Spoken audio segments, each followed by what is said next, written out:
সংস্কার এবং জন আকাঙ্ক্ষার বাস্তবায়নে সমস্ত রাজনৈতিক দলগুলো জনসমাবেশের মাধ্যমে এই সরকারকে তাদের সমর্থন দেখিয়ে দেবে।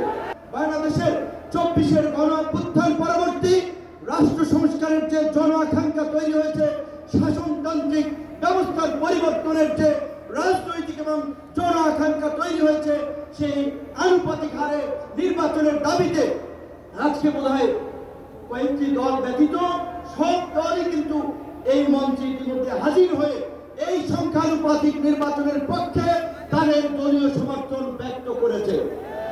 আমরা পরিষ্কারভাবেই সংস্কার কমিশনকে বলতে চাই, সমাবেশ শুধু একটা দলের দেখেছেন, সবেমাত্র শুরু হয়েছে। ইসলামী আন্দোলন আজকে করেছে, 19 তারিখ জামাত করবে, তারপরে গণ অধিকার পরিষদ করবে। রাষ্ট্র সংস্কার এবং জন আকাঙ্ক্ষার বাস্তবায়নে সমস্ত রাজনৈতিক দলগুলো জনসমাবেশের মাধ্যমে এই সরকারকে তাদের সমর্থন দেখিয়ে দেবে। তাই আমরা বলতে চাই, কোন দু একটি দলের উপরে ভিত্তি করে দু একটি দলের কথায় সংস্কারের নকশায় পরিবর্তন আনা যাবে না। আমি সংস্কার কমিশনে বলেছিলাম, দেশ স্বাধীনের পরে ডক্টর কামাল হোসেনরা বলেছিল, আমাদের নেতা শেখ মুজিব, আমরা তো তাকে দেখে সংবিধান নির্মাণ করেছিলাম, রচনা করেছিলাম, তাকে এম্পাওয়ার করার জন্য। আজকে সংস্কার কমিশনকে বারবার আমরা বলতে চাই, দু একটি দলকে প্রাধান্য দিয়ে বেশিরভাগ জনগণের আকাঙ্ক্ষার বিপরীতে গিয়ে কোন সিদ্ধান্ত বাস্তবায়নের দুঃসাহস দেখাবেন না। আনুপাতিক হারে নির্বাচন হলে সমস্যাটা কি? কোনো সমস্যা নাই। প্রধানমন্ত্রীর মেয়াদ 10 বছরের বেশি না থাকলে সমস্যা কি? আমরা অত্যন্ত যৌক্তিকভাবে এই কথাগুলো দফায় দফায় আলোচনায় তুলে ধরছি, কিন্তু এটা পরিষ্কার সংবিধান এই সংস্কার জাতীয় ঐক্যমত কমিশন কেন জানি দু একটি দলের প্রতি পক্ষপাতমূলক আচরণ করছে।